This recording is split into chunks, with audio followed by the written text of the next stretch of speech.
This is a Dell Optiplex from 1752. And as long as I can remember, it paired with a used graphics card has been the ultimate budget price to performance option. But is it still relevant in 2021? Because let's face it, at this point, the global supply crisis has not just moved into our apartments, it's made itself so comfortable that I keep finding suspiciously curly hair on my soap. So I think budget gaming is more relevant now than it's ever been. So with that, let's see what kind of graphics cards we can knife battle off of the Craigslist streets to pair with this bad boy, and what kind of performance we get.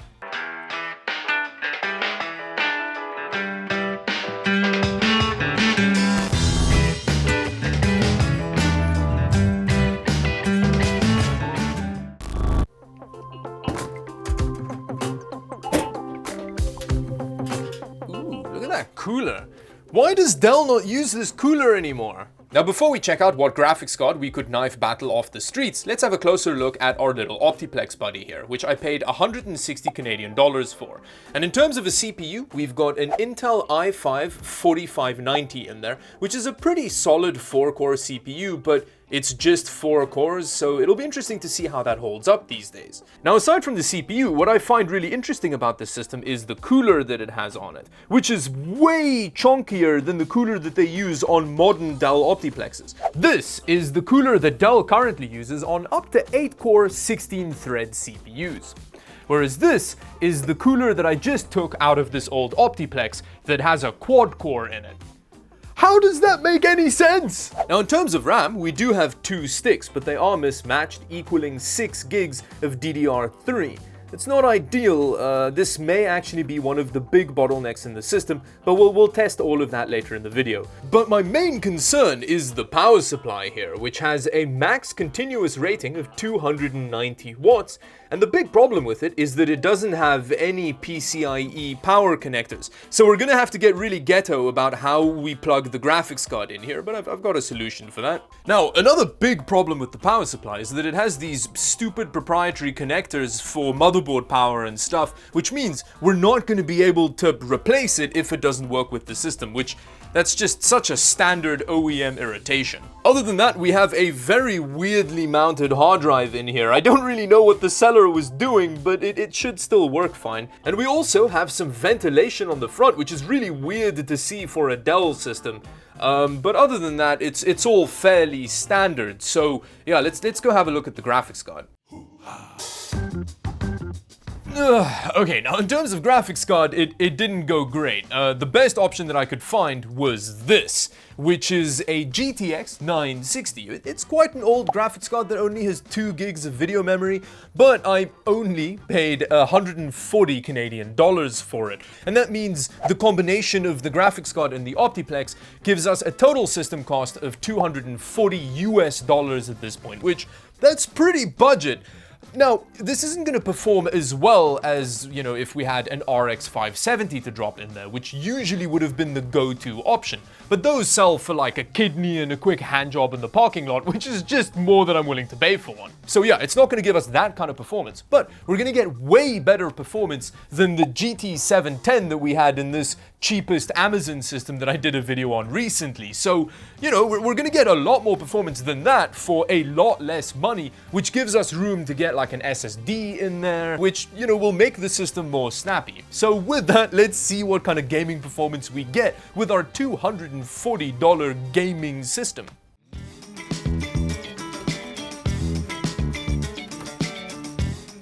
Oh no, there's so much connector in the way. Oh wow, that just fits in there. And it's kind of squeezing down a bunch of connectors and cables and stuff.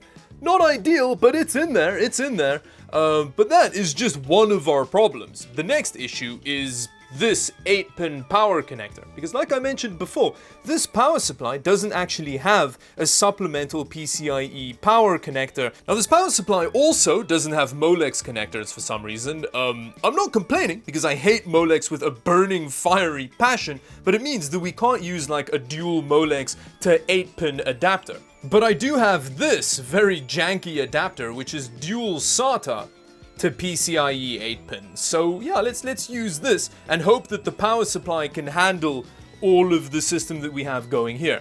And I'm also going to replace that hard drive with an SSD because I want a nice snappy system. And you can get SSDs for reasonable prices these days still, so I think that's a reasonable upgrade.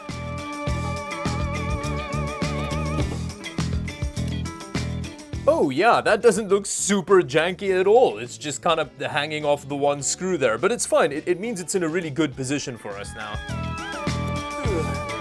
Now, unfortunately, I've had to make some sacrifices because this adapter is very short and I couldn't figure out a way that we could have storage and the DVD drive plugged in. I unfortunately had to sacrifice that. I mean, I guess I can move the SSD up in here and then we can have both of them because then, you know, we'd have enough of a gap. But I couldn't be asked to try this, so whatever. We've got the graphics card plugged in, we've got our SSD, so now we can fire it up and see what kind of gaming experience we get.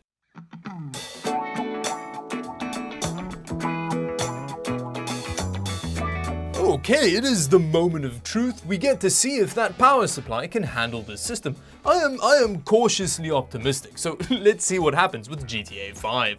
Here we're running at 1080p normal settings, which is basically low for GTA 5, and it's looking good. We're getting a solid above 60 frame per second gaming experience here, which is way better than that $400-ish Amazon system that was struggling to give us a playable frame rate at 720p. So this is a huge step up. Ooh, those are pretty good CPU temperatures, and the system is impressively quiet. Although it does look like that CPU is struggling to keep up with the GTX 960. And not only that, but we're right up against that 6 gig of RAM limit. So I think if we put a bigger kit of RAM in here, it'll help us out. So let me do a quick benchmark, and then I'll throw a 16 gig kit of DDR3 in here, which you can buy for under $60 at the moment. So I think it's a worthwhile upgrade. But let's see how much of a difference that makes.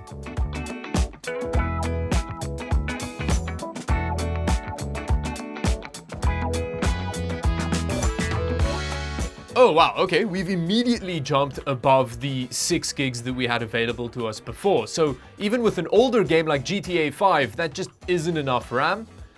So let's see how much that affects the performance. It feels pretty similar to how it felt before. So despite the fact that we've removed that RAM capacity bottleneck, it doesn't seem to have made a huge difference. So let me just run an actual benchmark so that we can get accurate numbers to see how much faster it is with the additional RAM. But from here on out, I think considering how affordable a DDR3 upgrade is for a system like this, I'm gonna keep the 16 gigs in there for the rest of the tests. Oh, bit of a mixed bag there, but it should definitely help for the newer games. Now with CSGO here, we're doing 1080p low settings. This is a bot match, which with our CPU shortcomings here, is definitely going to affect the performance somewhat. But even with the bots, this feels really good. And if you're looking for a cheap way to play CSGO with your friends without having to battle input lag to the death, yeah, this is a good option. Now here I'm running Fortnite at 1080p competitive settings, which is all low except for epic draw distance. And it feels really good. If you are a young person that wants to play some Fortnite with your friends and you don't have much money for a PC, this is a great way to go because you don't have to worry about the whole input lag issue that you have using a service like GeForce Now. So it feels better than that. And it's just in a whole different league to that cheapest Amazon system, which we had to use like 50% resolution scale that really gives you that Vaseline in the eyes effect. Escape from Tarkov's actually not running too badly. Customs isn't the most demanding map in the game, but you know, as far as input lag and stuff goes, this feels decent. The visuals aren't great, but it feels good, and that is more important for a game like Escape from Tarkov. We have a whole bunch of dead Timmies over here. Oh no, died. That means that this Timmy couldn't find the extract and just died of hunger or something. Oh, rest in peace, little Timmy. Now, one thing that's really stood out to me over all of my gameplay is that the 2 gig frame buffer on the GTX 960 is definitely a problem. All of the games have sat with the GPU just maxed out in terms of video memory. This GTX 960 is really showing its age, but you know, all of the games have been playable, and to much more of an extent than they were on that cheap Amazon system, which means this is still way better value for money than any of the pre-builds you're going to find in this price class.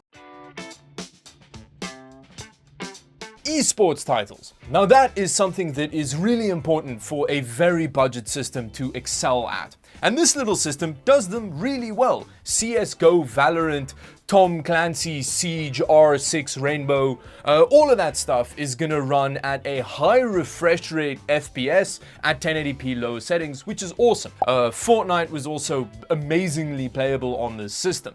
And even more demanding titles, stuff like Control and Shadow of the Tomb Raider at 1080p low settings was surprisingly playable. So yes, gaming can happen these days at lower price points.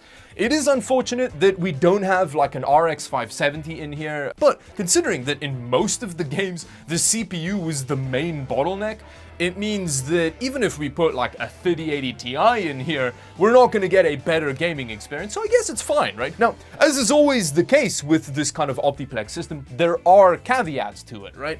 Future upgradability is a huge issue with these systems. We've got proprietary parts in there, so it's difficult to upgrade one part at a time. And in terms of CPU performance, you can get something like an i7-4790, which will give you, it'll give you some more threads, but that's about as far as you can go. On the software side of things, Windows 11 is definitely not going to support a system like this, so that's something to keep in mind as well, is that in terms of software, this is starting to become a legacy product, but if you keep all of that in mind and you have your expectations in tow, I think currently on the super budget end of the market, I think the old Dell Optiplexes is still a viable option. Let me know in the comment section down below if you think so too, and what you thought of the gaming performance here. Yeah, thank you very much for watching. Oh, also, let me know what kind of budget options you could find in your area and how they compare to this system. It's always interesting to see how the prices fluctuate in various areas. And yeah, thank you very much for watching. Until the next video, like and subscribe to the channel, and I'll see you around. Bye-bye.